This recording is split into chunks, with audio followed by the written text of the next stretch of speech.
Get started. So today's presentation is Liz Parrish of Esri, and she's going to be giving a really great talk for us today on essential skills. Today it's going to be communication. Yeah, so thanks again, everybody, for joining us today. As Ollie said, my name is Liz Parrish, and I'll get a little bit more into my personal introduction here momentarily. But I wanted to go ahead and start with, why are we here today? Why are we talking about communication? And one thing that I can share with you is, obviously, we communicate all day, every day, whether we know it or not. And in the business world, every year, Bloomberg actually surveys the recruiters who are doing hiring of top M.B.A. talent to figure out what attributes are most valued in managers and the latest crop of business school graduates, how they stack up to what managers need. And one of the more recent surveys, I believe I pulled one that was 2016, is what I could find easily. And I think that everything is still true. That's fairly current. In 2016, they asked over 1,200 job recruiters across over 500 companies about what are the skills they want but can't find, and which business schools are doing the best job of turning out job-ready candidates. So one of the things that you will see here is on this nice grid, communication skills. And of course, as I enlarged my graphic, my arrow did not come over, but this sweet spot over here are less common skills that recruiters are finding, but they are the most desired among recruiters and hiring managers. So you can see in there, it's leadership skills, strategic thinking, and to the very far right, communication skills. So, with giving you this presentation today, what's the point? Well, the point really is for you to be able to take an action plan away. Figure out how you can develop an action plan for yourself, how you can improve your own communication skills, both in personal and professional interactions, both with internal and external customers. So we would like to just, reiterate that this presentation is really for your benefit. It's for your professional growth and being able to identify some of the communication skills that maybe you're really strong at and could help with others. And then somewhere maybe it's an opportunity for you to improve. So the agenda is just to talk about communication strategies, understand your audience, discuss understanding yourself, and then talk specifically about a variety of different communication channels, verbal, nonverbal, written, and obviously social media. So as promised, I'll give you a little bit more background about myself. My name, again, Liz Parrish. I am an advisor and project manager with Esri. Many of you are familiar with the Esri software, even if you use open source in your daily lives. I am 7 years with Esri. I am 13 years in the GIS industry. However, prior to that, I was in commercial real estate and consumed GIS every day and used it in my job through third-party means. I didn't even know what GIS was, but I focused in marketing for acquisitions and dispositions of real estate, commercial real estate properties. So I was using GIS all the time, even though I didn't know what it was. And then I went back to college as an adult and made a move into using GIS full time. So I focus in the business sector, primarily working with financial services organizations and helping them understand what is a geospatial strategy and how do they align that with business goals. I also am really passionate about mentoring, and my DISC assessment, my personal style, is primarily a high I, which is the yellow dot, which is influencing.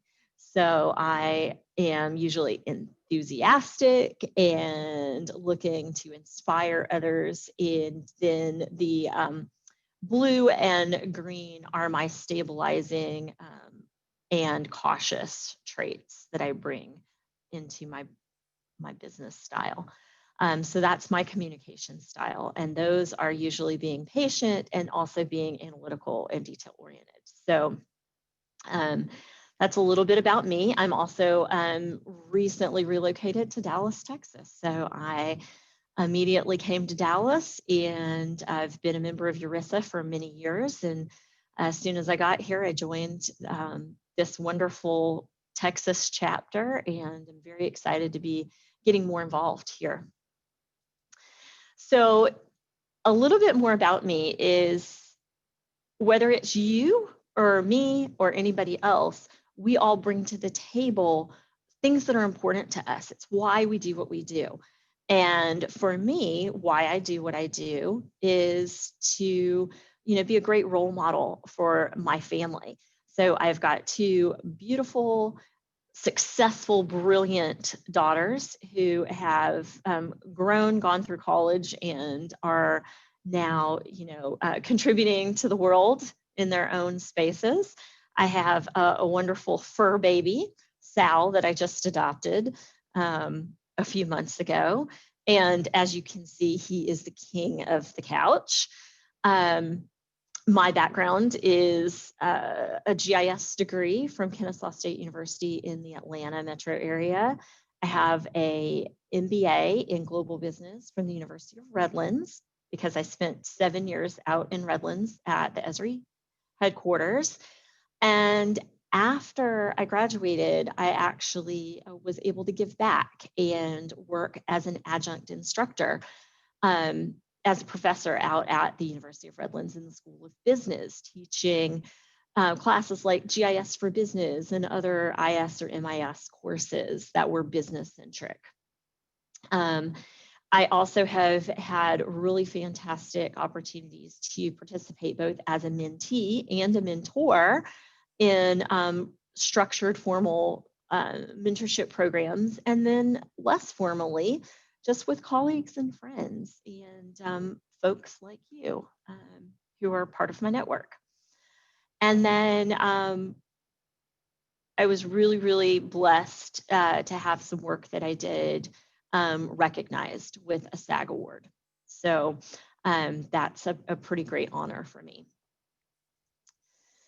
Oh, a little else about me in that realm of personal and professional growth is that I believe in being a perpetual learner and taking nuggets from a variety of different sources. And there are, numerous resources out there. Monthly webinars like the one we're having right now, books, mentorship programs, seminars, conferences, self-paced learning and instructor learning. Whatever it is, there are nuggets to be had that will continue to help you grow. So I encourage you all to, look at your different resources. And if you see somebody doing something you think is really great, feel free to ask them about it, let them know, and then adopt styles and strategies from a variety of different sources. So that's a little bit of background. So let's just dive in and talk about communication strategies. And as I said, what we're going to talk about are this topic from, 3 different angles. Like, we first want to understand our audience and what does our audience need? And then we want to understand ourselves. What is our style and how can we adapt that? And then, how do we achieve, great communication through a variety of the different channels. So let's talk about our audience first. And, one of the things that we have to think about in the ERISA community is we are always dealing with internal and external audiences. And the difference in our audience could, in any, communication, be technical. It could be business. It could be, a variety of different folks within an audience, and who they are can greatly influence the approach that we take to communicating with them. If you're speaking with technical experts who develop code, you may have one type of communication. Or are you talking to business executives leading multinational corporations? The language, the style, and the information that you convey would be tailored to fit the receiver of the message. GIS has a worldwide presence, and we're seeing that. Just look at our audience here today. All of you come from different backgrounds. Perhaps maybe English wasn't your first language. Perhaps your culture communicates in a particular way that is different from somebody else's culture. So we see that all of these are factors that are, considerations that we want to give when we are, talking about our business communication. So one of the examples that I had seen in some research I had done years ago is that there was an American woman who started working at the United Nations in Geneva, Switzerland in the early 90s. And when she first moved over there, she immediately answered a phone call, as she would have done in the States, saying, "Hello, how are you?" And her seemingly, normal greeting was met with a very curt response on the other side. "That's none of your business. Now, what I want to talk about is da da da da da." And she recalls and reflects on that it wasn't personal. It wasn't an affront on her, but the caller was a Swiss German gentleman, and he wanted to get right down to business. And the personal element to that interaction and that communication was irrelevant for him.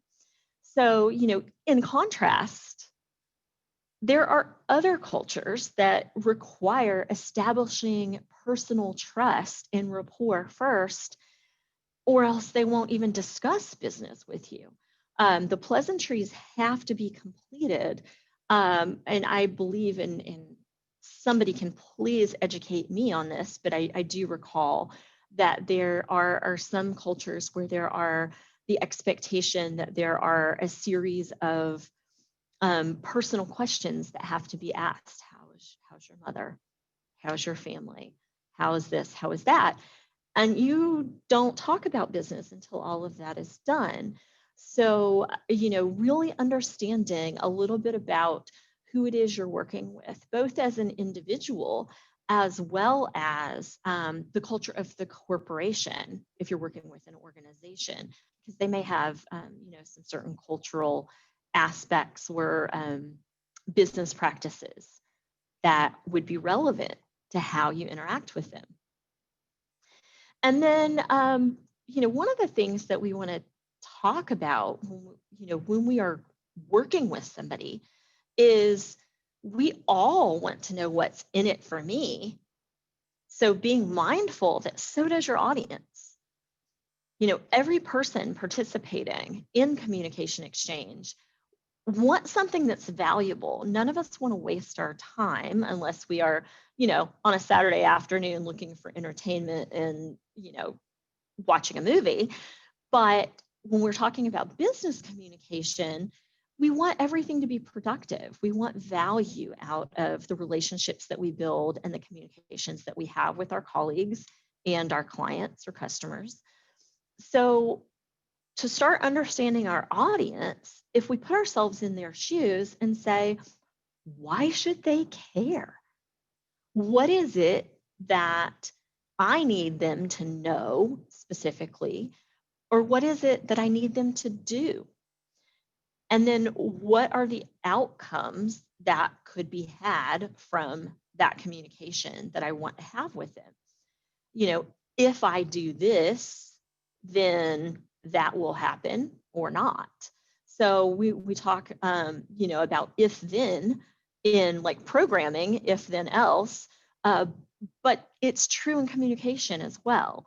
So if we do this type of proposal or this type of work or this type of decision, then what will happen? And is that what will happen relevant to your audience? How do we make that communication and convey that idea to something that is, related to their why? What's important to them? Why do they do what they do? Why are they leading a particular team or a particular project?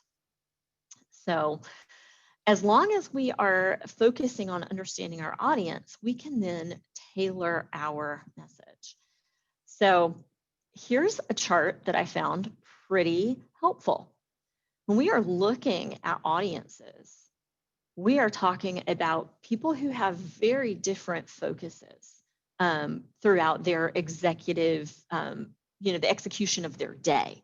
So C-level executives, they are looking at strategic plan, like 5 years and beyond. They are looking at the organization or a division, and they are looking at what is our big picture goal and where are we trying to get. Whereas, your division level directors are looking at still 2 to 5 years and how do their goals in that division support that executive vision for the entire organization. And then we have, our managers. Our managers are still looking at objectives and goals, but they are the shorter 6 month to a year project size kind of goals, and looking at things for their workforce, planning for a half year or a full year. And then we have like our short, our supervisors who are team leads, and they are looking at what do we need to achieve in the next, quarter? What do we need to do this month, this quarter? And they're looking at initiatives. And then our knowledge workers, we all have teams, and we may, in many ways, be knowledge workers ourselves. We have tasks that we have to accomplish on a daily basis. So when we are talking about communications with folks at each one of these levels, understanding what their objective is, what their element, where they fall, and then tailoring our message to what will resonate with that type of audience. Now, many of us are, pressed for time, and we are quite accustomed these days to having many people on a CC of an email, and email communication is very common. However, one thing that I would ask all of you to consider is that while it may be a little bit more work, it oftentimes is more beneficial to each of the different audience types at their organization level to actually tailor separate communications to different groups of people. Because what somebody needs to know at a task level communication is different than what somebody at a C level needs to know. So it's not very valuable and doesn't establish as good of a relationship in your communications to be providing unnecessary information or less targeted information in communications with some of these audiences. So the if-then concept is a way to consider how you get buy-in and how you actually get these audience members of your communication to execute on, to pay attention to what you're saying and to execute and do what it is you're asking them to do. Whether you're informing them and you want them to, have the knowledge, whether you're actually expecting an action on their side. But we tend to see more success. A Harvard Business Review article from 2014 did a survey, and they did something, benign to just prove out the if-then concept and its success. And they said, regarding exercise, because all of us say, oh yes, we need to exercise more, right? So 91% of people who said they did the if-then planning type of exercise, they went into it with the, if I exercise, then I will feel better, then I will have better health. They did an if-then plan. They exercised regularly. Folks who did not have the if-then perspective on it and they didn't plan, only 39% reported that they exercised regularly.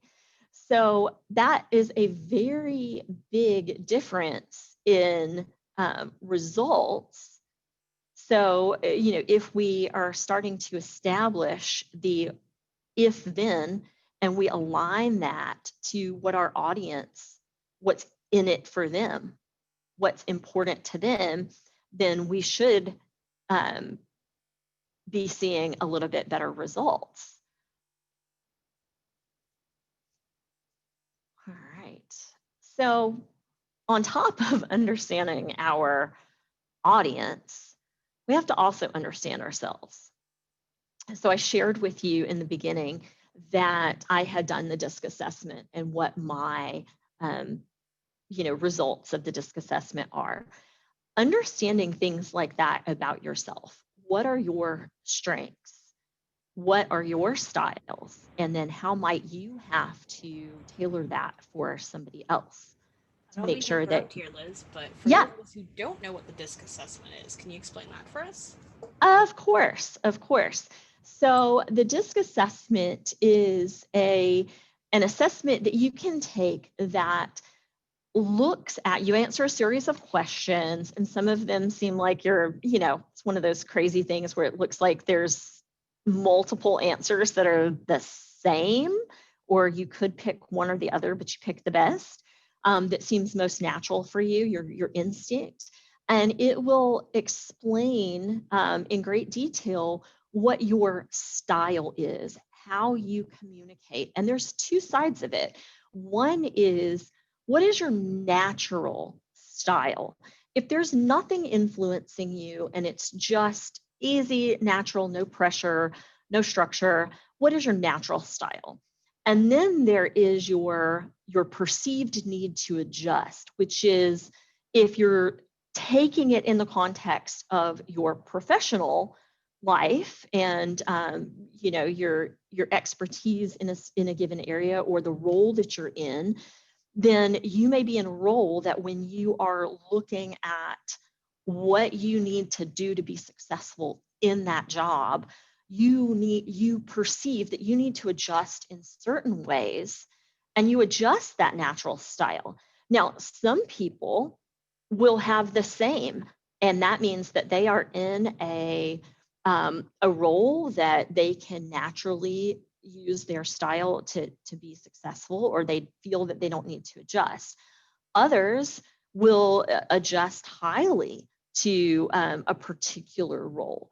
So it's really interesting because you can learn a lot about whether you are more inclined to be outgoing or reserved, or more personal touch, like outgoing in the sense of wanting to work more with people, versus you have a tendency to focus and communicate and work more with tactical.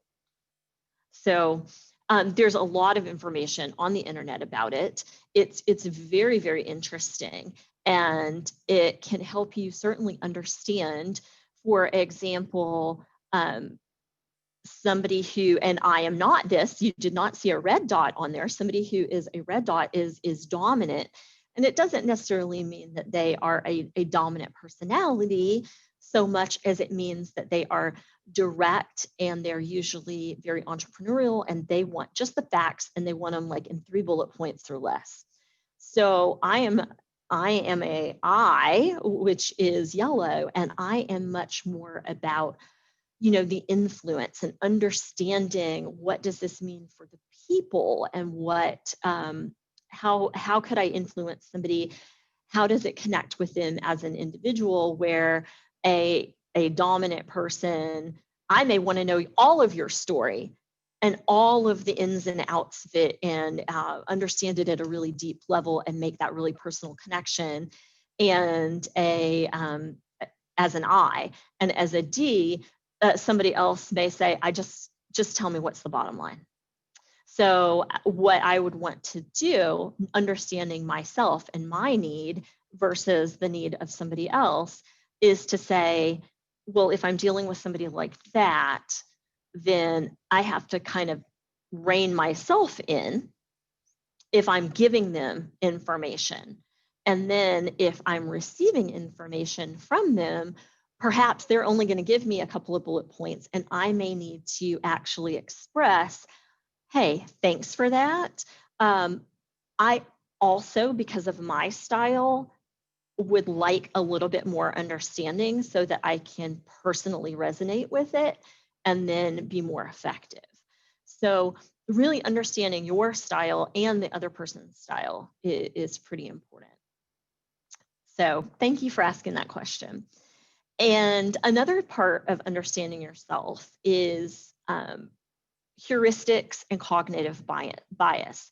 And we're not going to get into, again, you can look these up. There's so much information out there on this on the internet, but just a quick overview of it is heuristics are a mental shortcut that allows people to solve problems and make judgments quickly and efficiently.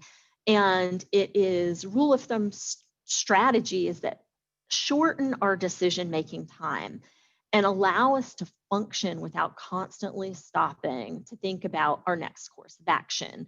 They're really helpful in many situations.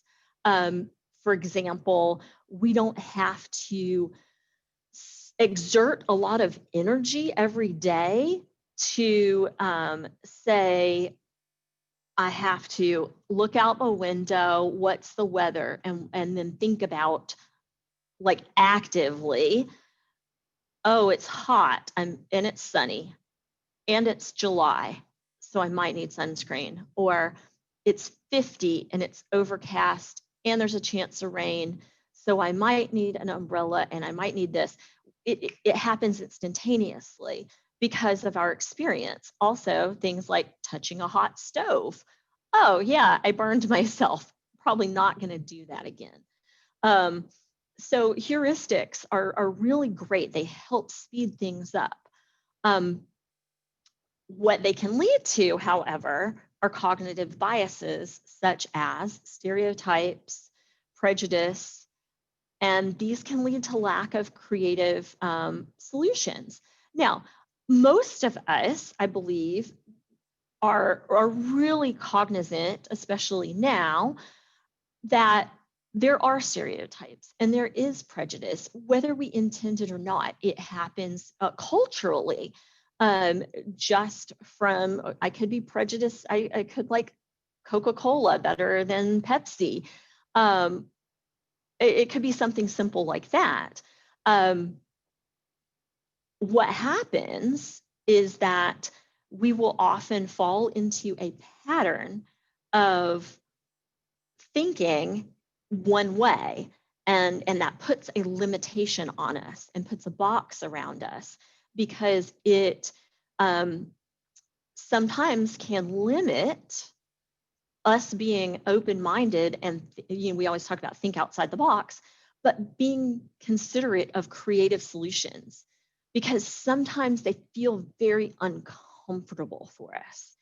And it's anything that's uncomfortable, we immediately shy away from and think, we have some resistance, because oftentimes discomfort is a negative, but discomfort is also necessary for growth.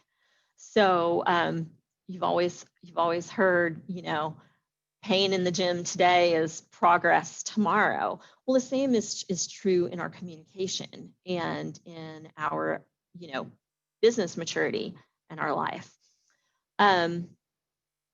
So when we are looking at, different options, when we are communicating with our internal teams and we're communicating with our customers, being open to diversity of thought and diversity of, cultures and perspectives really will help, with your communication with others. So the reason that I say this in understanding yourself is always check yourself when you are resistant to something and validate why. Why does this feel uncomfortable for you? Is it an assumption that you have that may or may not be valid? Is it, a stereotype or a prejudice? And is that something that you're bringing from your experience or your culture? And then evaluating if that really is valuable, and if you might have more value in your communication with someone by setting that to the side and being a little bit more elastic. So, we not only have to understand others, but understand ourselves. And now, what does this mean? How do we apply all of this? Well, we are communicating all day, every day, whether we know we are or not. And we're doing that verbally, non-verbally, through written communications, and of course, now through social media.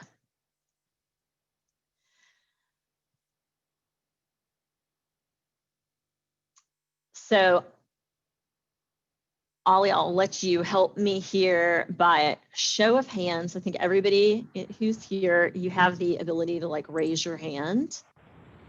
So I'm curious, how many of you have ever seen the Moravian communication model? Seen it or heard of it? Just raise your hand. Let's just see.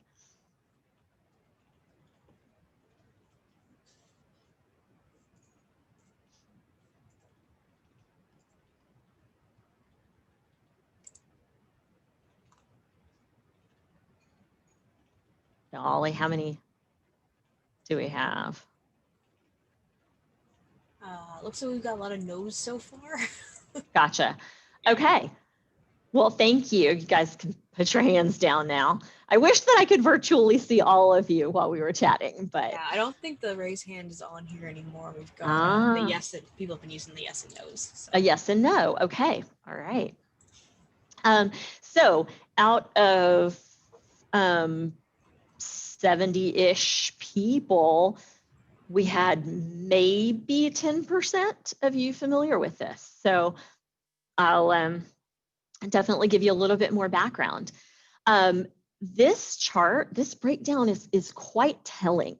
We are very seldom ever communicating solely with the literal words, but we're communicating with our whole selves.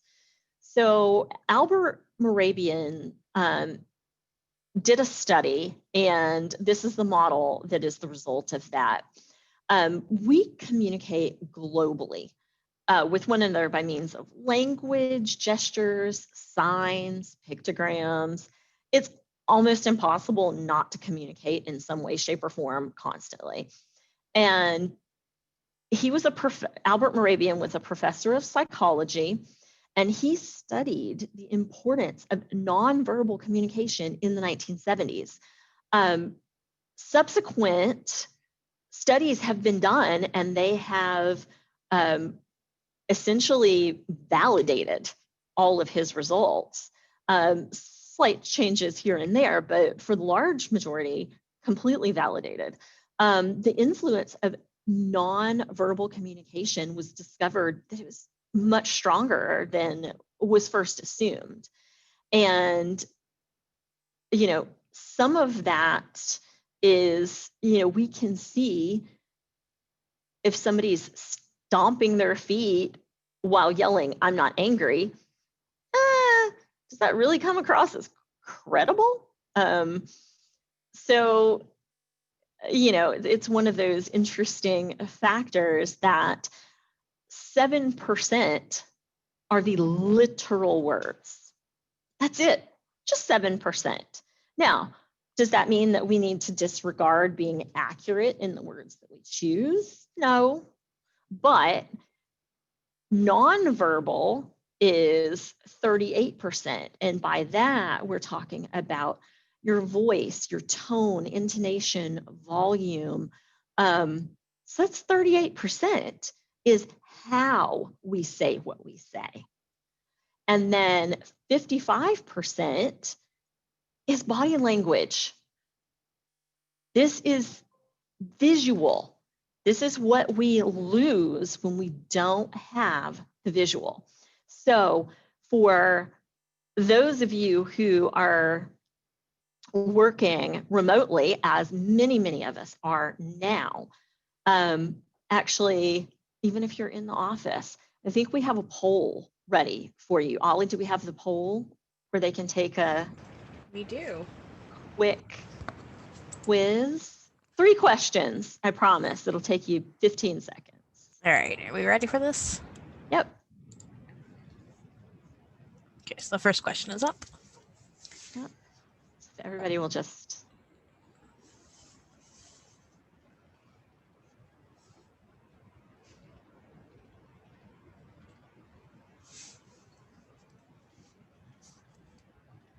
All right, we're going to end the first question polling. Yeah, give it till 30 seconds. Oh, I stopped it. Well, that's okay. No, okay. It's good. We got pretty good response. Right. Okay. And then... So here's the results from the first question. Okay. All right. So 60% say comfortable with communicating with internal customers. Okay. Let's go to the next question. All right.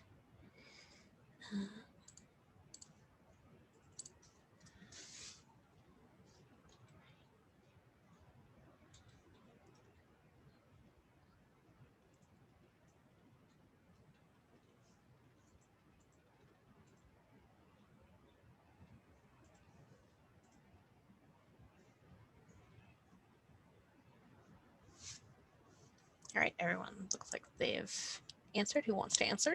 So Okay. All right.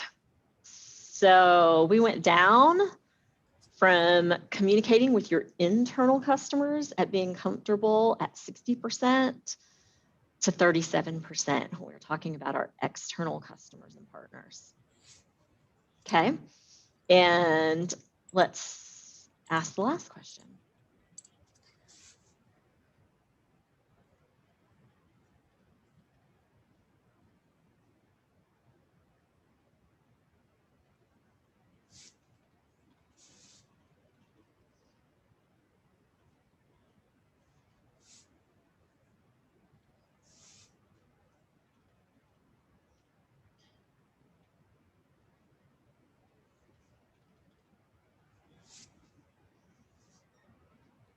all right, we're going to end that there. Okay. All right. So we'll come back to this. Ollie, if you'll keep the results handy. Sure. But one of the things that I think is interesting here is the percentage. 28% of you are not sure. Yeah. So we've got some work that we can do in that area. And then for those who are confident in what your customers prefer, we can talk a little bit more about some strategies that will be effective for those types of channels. So thanks for sharing that. All right, I'm gonna close that and let's move on. So verbal communications, we are talking almost every day, almost all the time.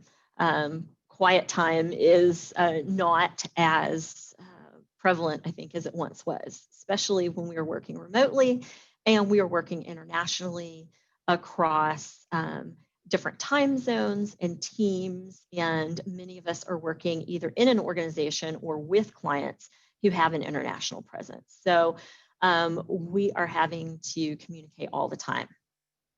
One of the things that we want to be really careful about in our communications is the use of slang and acronyms.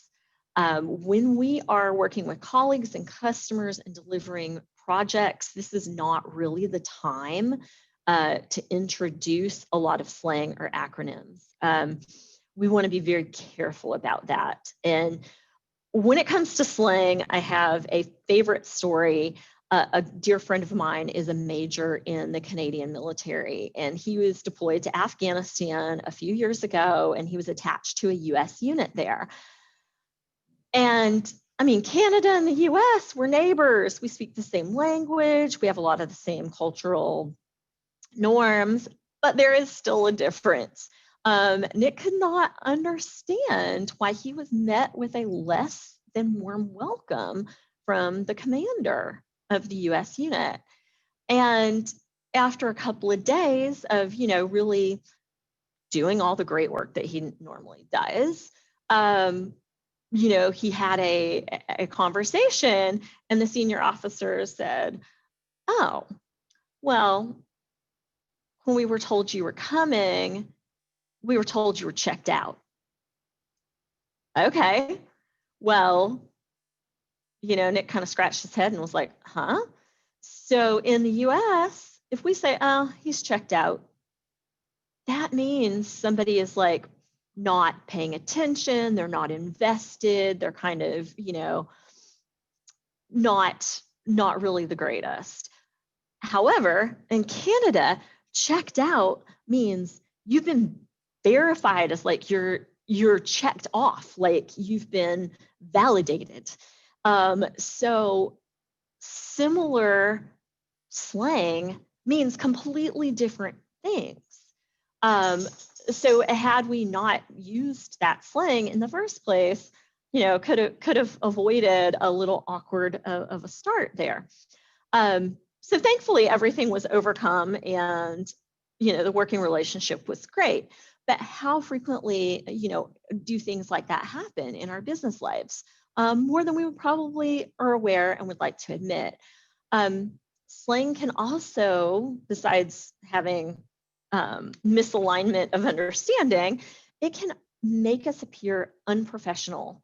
And acronyms can actually cause a lot of confusion and even alienate your audience. So when we are talking with our clients, our internal and external, if we have not yet established a vocabulary or a terminology database that we know everybody's agreed on is the same, so that we understand what things mean, then it's better to avoid acronyms and phrases that could lead to misinterpretation.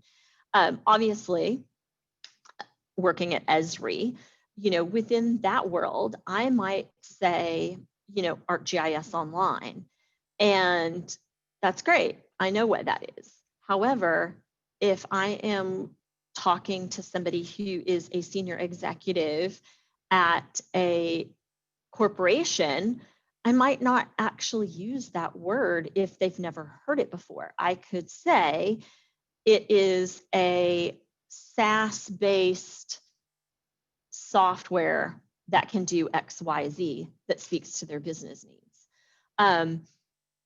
You know, when we're talking about projects and we're talking about establishing working relationships with our internal teams, or we're doing projects for clients, then working with them and understanding, thinking back to who are these audiences?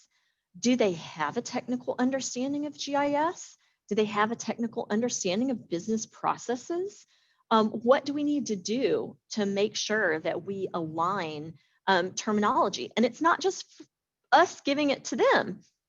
It's us understanding from them what are some of the actual acronyms and terminology that they use, so that we can tailor our communication to speak to, some of their proprietary words, phrases, or project lingo. So whatever you are doing, making sure that you are bringing that style in and incorporating that. And the other thing that's last on this bulleted list is culture. We talked before about, when you first start to have business communications, there may be some different cultural expectations. This is true in verbal as well, because it's a back and forth. So certain cultures are comfortable interrupting, and they consider that a style of active participation. And other cultures find that very, very rude and dismissive. So trying to understand that about who you're speaking with, and that may be something that they expect in a certain way, or might be offensive to them if your style doesn't align with what their cultural style is. All right. And then nonverbal communication, obviously we said, this is what is making up so much of what we're engaging in every day.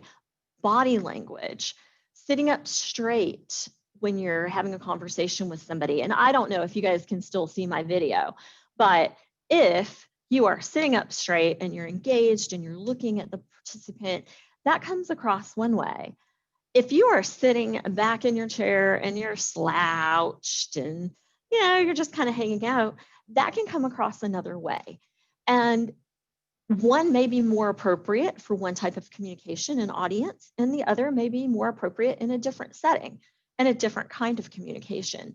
So understanding what is expected and appropriate, making eye contact, your facial expressions, your hand gestures, and customs.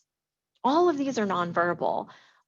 So one thing that I would like to say very specifically here with hand gestures is being mindful that a thumbs up in the US may be like, hey, great, awesome. A thumbs up in some parts of the world is very, very rude and offensive and totally unprofessional. So being cognizant and aware of what these are with your audience is pretty important. And then customs, I have a quick story on that. Understanding when you are going into an interaction, specifically if you are working with folks from other parts of the world, different cultures, it's pretty important, and it can either validate your credibility and your professionalism, or it can cause problems. I had a colleague that I very much respect, and even more so after I witnessed an interaction at the Esri International User Conference a couple of summers ago.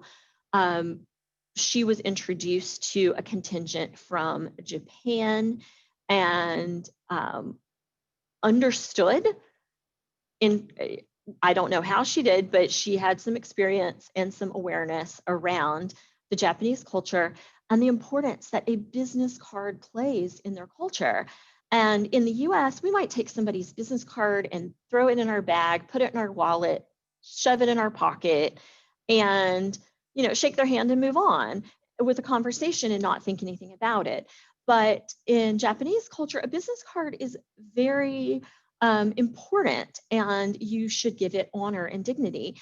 So holding the card while you're speaking to the person, taking it with both hands, and then maintaining communication, and you don't put that card away until the communication is over and you're moving on.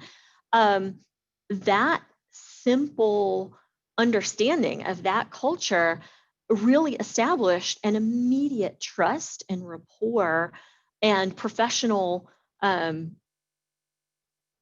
persona with this contingent of international visitors.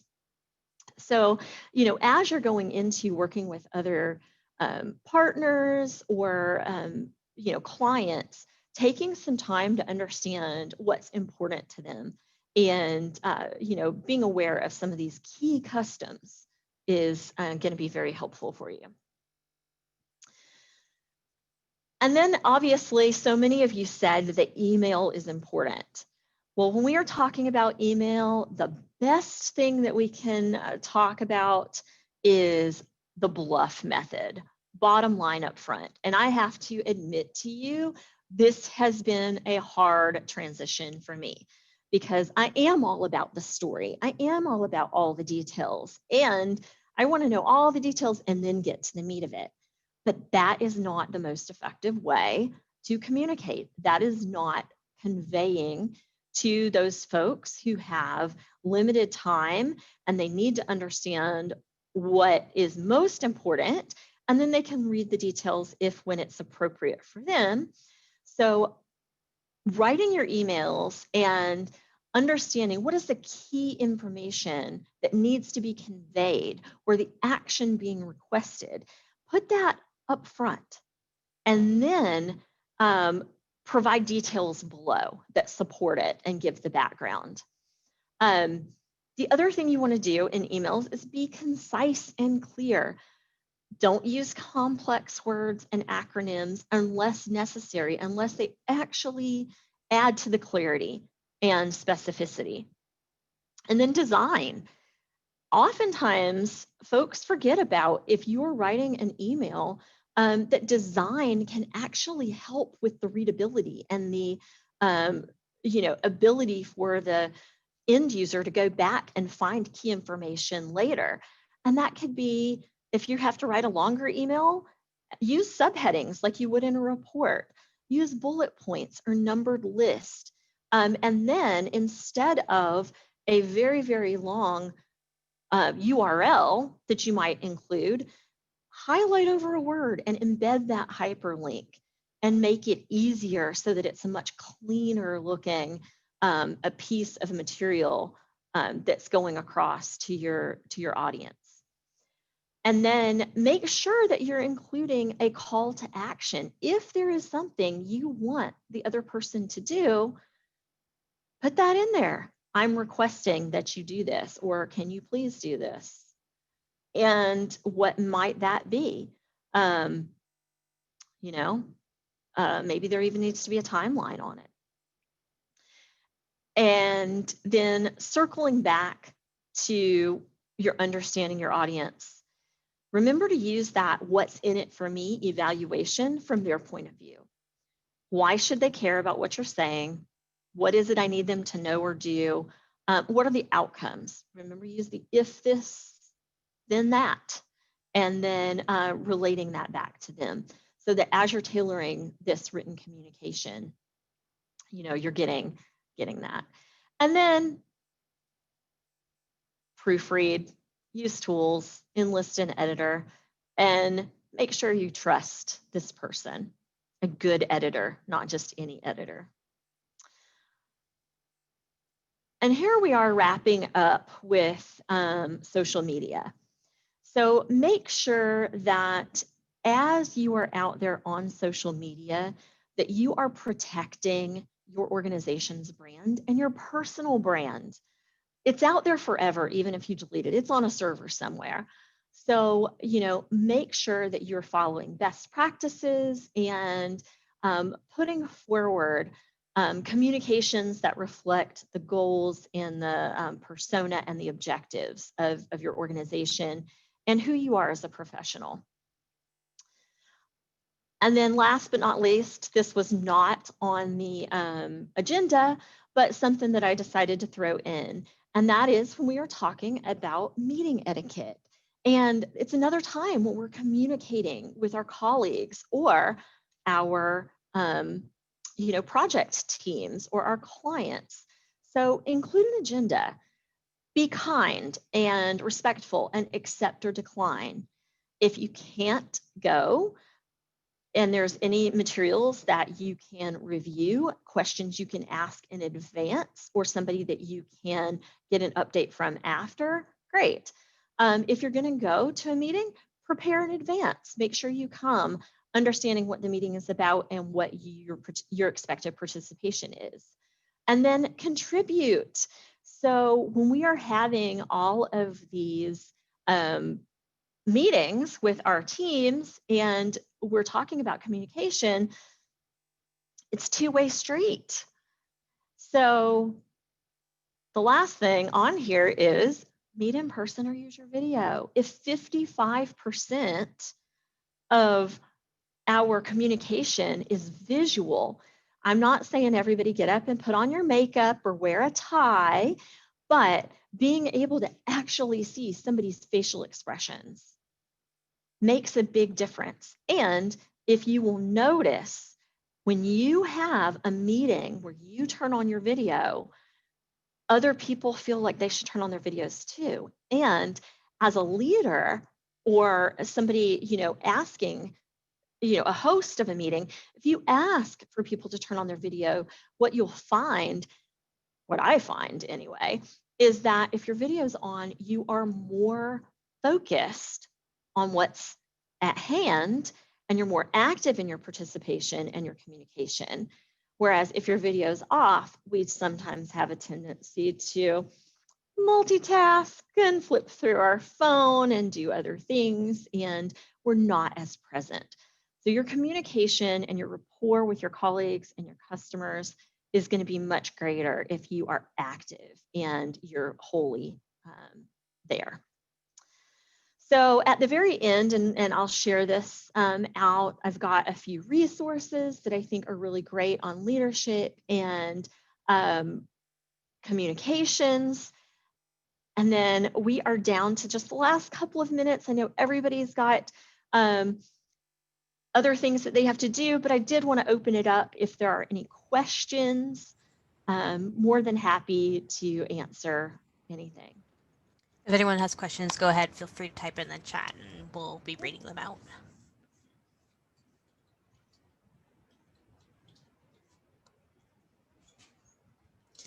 Julius asks, how can someone who's an introvert become a better communicator? Well, communication is all about being genuine and understanding that you and who you're communicating with have a mutual goal, right? We talk about we want to win-win. Like, we are communicating for a purpose. We either need to give somebody information or we need to get them to do something for us. I used to have extreme nervousness, like stage fright. And then the way that I overcame that is somebody said the most simple thing to me one time, coaching me through a presentation. It's like, remember, at the end of the day, you are just people talking to people.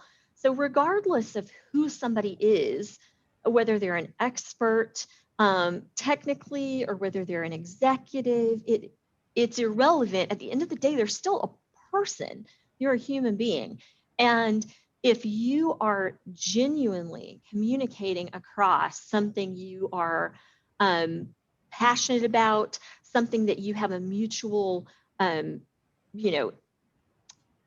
goal in mind, you want a project to be successful, or whatever, being able to just keep that in mind is a much needed way. And the other thing is just practice. Practice with people you're comfortable with.